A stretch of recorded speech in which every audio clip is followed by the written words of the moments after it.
सीमा क्षेत्रमा खटिएका नेपाली सुरक्षाकर्मीमाथि भारतीयले आक्रमण प्रयास गरेपछि गोली चल्यो।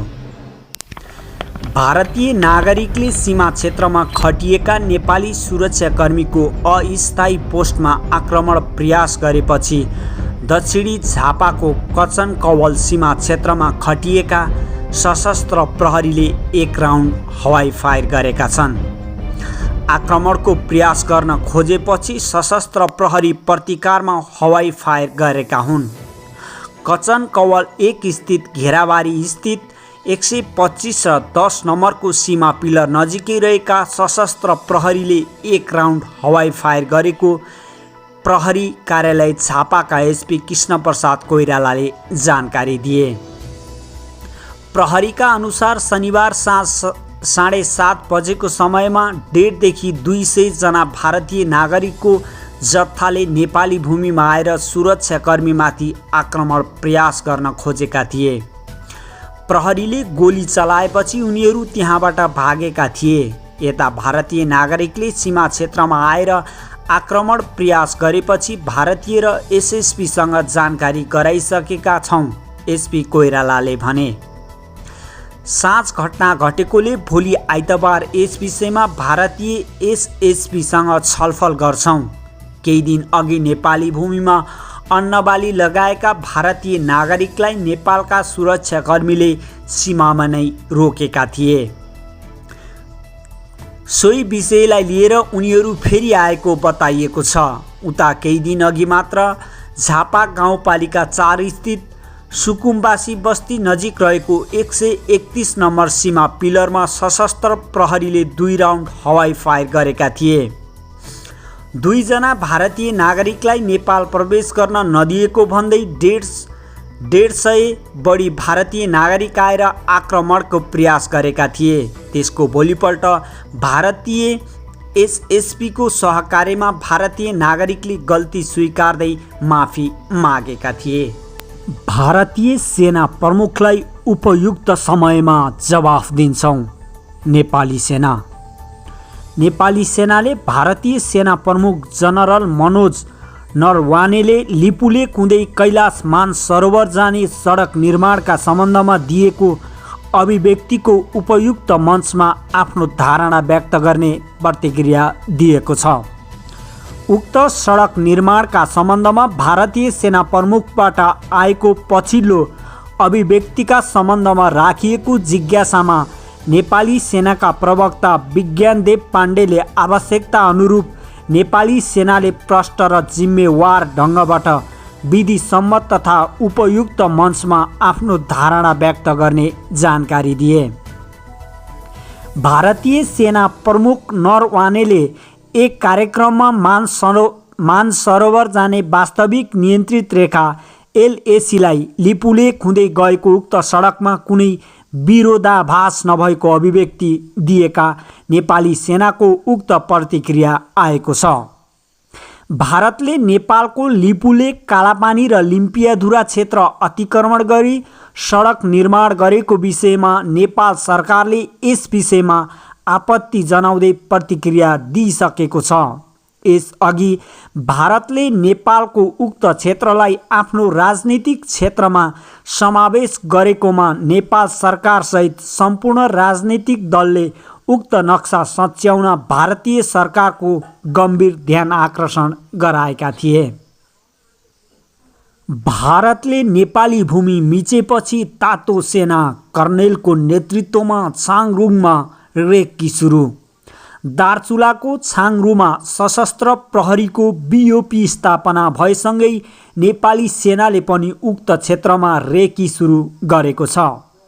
सेनाको अपरेसन विभागमा कार्यरत महासेनानी ज्योतिन्द्र महतको कमान्डमा सैनिक टोली दार्चुलाको सदरमुकाम हुँदै छाङरुङसँग रेकीको लागि पुगेको हो।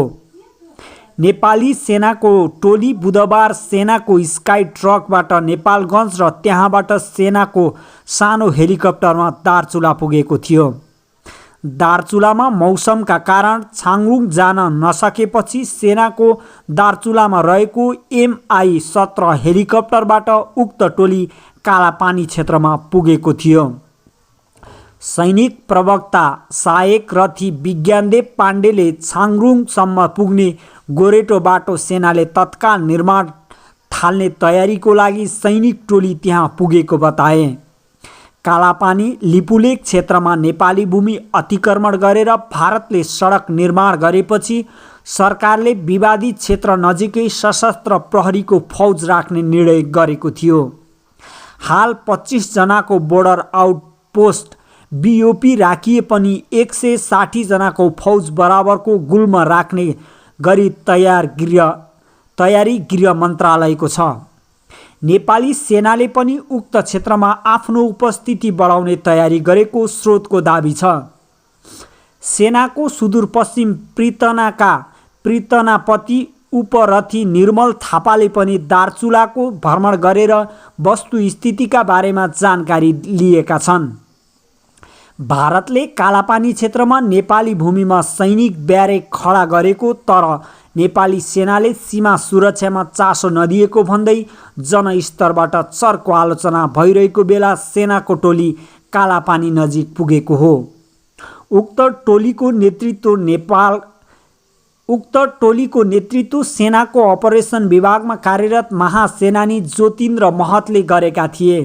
टोलीमा सेनाको प्राविधिक महासेनानी डाक्टर अजय राज भण्डारी र सेनाकै अर्का एक इन्जिनियर समेत सहभागी थिए। उक्त टोली त्यहाँ जानुको कारण स्पष्ट नभए पनि सैनिक मुख्यालयको निर्देशनमा उनीहरू रेक्की गर्न गएको बताइन्छ। टोलीले सेनाले निर्माण गर्ने भनेको सडक छाङ्रु आसपासका क्षेत्रमा रहेको नेपाली नागरिकहरूको अवस्था र सुरक्षा अवस्थाको बारेमा जानकारी लिएको स्रोतको दाबी छ। दार्चुला तिङ्कर सडकको निर्माण कार्य धीमा द्रुत गतिमा भएको भन्दै सरकारले गत वैशाख 14 उक्त सडक बनाउने जिम्मा नेपाली सेनालाई दिने निर्णय गरेको थियो। राष्ट्रिय महत्त्वको दार्चुला तिङ्कर सडकको निर्माण कार्य विभिन्न बहानामा ढिलाइ भइरहेको बेला घाङ्टी बगरदेखि टिङ्करसम्मको 87 किलोमिटर सडकको निर्माणको जिम्मा नेपाली सेनालाई दिने निर्णय भएसँगै सेना सक्रिय भएको हो। विवादित कालापानी क्षेत्रबाट 12 किलोमिटर नजिक सशस्त्र प्रहरीको बीओपीको स्थापना भएसँगै सेनाले पनि सडक निर्माणलाई तीव्रता दिने तयारी गरेको हो। लिपुलेकमा नेपाली भूमि अतिक्रमण गरेर भारतले तिब्बतको मानसरोवर जोड्ने सडक बनाएपछि नेपालमा आक्रोश बढेको छ। नेपाली सेनाले पनि तिङ्करसम्म पुग्ने सडक तीव्र गतिमा बनाउने र आसपास क्षेत्रमा सुरक्षा व्यवस्था कडा बनाउने तयारी गरेको सैनिक स्रोतको दाबी रहेको छ। राष्ट्रसङ्घ दस्तावेजमा काली नदी वारी नेपालले सन् 1955 डिसेम्बर 14 संयुक्त राष्ट्रसङ्घमा सदस्यता पाएको हो। नेपालले सन् 1949 सदस्यताको लागि आवेदन दिएको भए पनि तत्कालीन सोभियत सङ्घको कारण नेपालले सदस्यता पाउन 6 वर्ष सङ्घर्ष गर्नु परेको थियो। राणाकालीन अवस्थामै पठाइएको उक्त पत्रमा तत्कालीन डाइरेक्टर जनरल परराष्ट्र मन्त्रीको हैसियतको रूपमा विजय शमशेर राणाले तत्कालीन मेजर पदम बहादुर खत्रीलाई प्रतिनिधिका रूपमा पठाएका थिए। मोहन शमशेर प्रधानमन्त्री रहँदैमा उक्त प्रक्रिया अघि बढेको थियो। नेपालले सदस्य प्राप्त गर्दा राजा त्रिभुवनकै प्रत्यक्ष शासन थियो। त्यतिबेला बुझाइएको उक्त डकुमेन्ट राष्ट्रसङ्घ सुरक्षा परिषद मार्फत अन्नपूर्ण पोस्टमा उपलब्ध छ। काली नदीलाई पश्चिम सीमा र मेची नदीलाई पूर्वी सीमा भनिएकाले यसमा छिमेकीले धेरै विवाद गरिरहनु नपर्ने राष्ट्रसङ्घीय एक उच्च अधिकारीले बताए। राष्ट्रसङ्घमा सदस्यताका लागि बुझाइएको पत्रमा UN चार्टरको सदस्यता सम्बन्धी प्रावधानको धारा 4 अनुसार नक्सा बुझाउने स्पष्ट व्यवस्था भए पनि तत्कालीन अवस्थामा नेपालले राष्ट्रसङ्घमा सदस्यता लिँदा नेपालको नक्सा बुझाएको प्रमाण भेटिँदैन। तत्कालीन समयमा सदस्यता लिँदा नक्सा नै नबुझाएको पनि नेपालले आफ्नो भूभाग र सिमानाबारे नक्साकै जस्तो स्पष्ट हुने गरी लेखेर प्रमाणहरू बुझाएको थियो। नेपाल भारतबीच सीमा विवाद जारी रहँदै यो मुद्दा अन्तर्राष्ट्रिय अदालतसम्म पुगेमा यस्ता प्रमाण बलियो आधार हुनेछन्। नेपाल भारतबीच सीमा विवाद जारी रहेमा इन्टरनेसनल कोर्ट अफ जस्टिस आइसिजेले नदीको मुहानलाई केन्द्र मान्ने स्पष्टै देखिन्छ। अर्थात् काली नदीको मुहानलाई नेपालको आधिकारिक सिमाना कायम गर्ने अन्तर्राष्ट्रिय कानुनका विज्ञहरूको धारणा छ। यसैलाई आधार मान्दा पनि अहिले भारतले निर्माण गरेको सडकको 19 किमी सडक नेपाली भूभागमा परेको परराष्ट्र मन्त्री प्रदीप ग्यावालीले नै स्पष्ट पारिसकेका छन्। विगतका सन्धिलाई आधार मान्दा सुगौली सन्धि अनुसार धारा 5 मा नेपालले कुमाउ गढवाल लगायत क्षेत्र गुमाएको भनेर लेखिएको छ, जसको अर्थ हुन्छ काली नदीको पूर्वको नेपालको भूभाग हो। राष्ट्रसङ्घमा बुझाइएको उक्त पत्रमा पनि काली पश्चिमको भूभागमा नेपालका राजा वा उसको सन्ततिले कुनै अधिकार राख्दैनन् भन्ने सुगौली सन्धिको धारा 5 का बुँदा पनि उल्लेख छ। नेपालले 65 वर्षअघि संयुक्त राष्ट्रसङ्घमा सदस्यता लिन बुझाएको दस्तावेजमै नेपालको पश्चिमी सिमाना काली महाकाली नदी रहेको प्रष्ट उल्लेख छ। राष्ट्रसङ्घमा सदस्यता लिँदा नेपालले पश्चिममा काली नदी र पूर्वमा मेची नदी लगायत अन्य भूभागसहितको स्पष्ट आँकडा दिएको छ। राष्ट्रसङ्घको सदस्यता लिँदा मुलुकको विगतको प्रमाणित इतिहास, सीमा, जनसङ्ख्या, वैदेशिक सम्बन्ध, मुलुकको क्षेत्रफल, जनसङ्ख्या, स्थापना भएको वर्ष, अन्य देशसँगको सम्बन्ध, छुट्टै राज्य हो भन्ने यथेष्ट प्रमाण लगायत विषय स्पष्ट किटान गरेर लेख्नुपर्ने प्रावधान अनुसार सबै प्रमाणित कागजात नेपालले उपलब्ध गराएको थियो। कालापानी, लिम्पियाधुरा र लिपुलेक क्षेत्र नेपालको रहेको भन्दै सरकारले भारतलाई पटक पटक कूटनीतिक नोट दिइसकेको छ। भारतले पनि त्यस क्षेत्रलाई विवादित क्षेत्र भन्दै वार्ताबाटै सल्टाउने बताइरहेका बेला नेपालको अर्को छिमेकी चीन जोड्ने सडक निर्माण गरी उद्घाटन गरेको हो। राजा र इस्ट इन्डिया कम्पनी बीच सम्झौता हुँदा 3 नम्बर धारामा नेपाल र इस्ट इन्डिया कम्पनी बीच अब उपरान्त सीमा विवाद हुने छैन र शान्ति कायम हुनेछ समेत लेखिएको छ।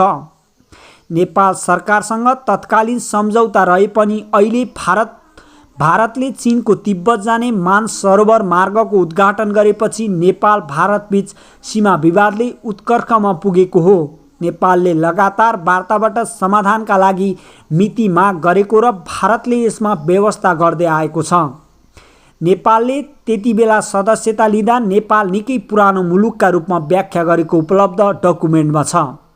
नेपाल कुनै पनि मुलुकको अधीनमा रहन नपरेको तर आफ्ना केही भूभाग युद्धमा गुमाउनु परेको विषय समेत उल्लेख छ। सन् 1792 मै अहिलेको उत्तरी छिमेकी तर त्यति बेला तिब्बत पारीको मुलुक चीनसँग लडाईँ लडेको विषय पनि उल्लेख छ।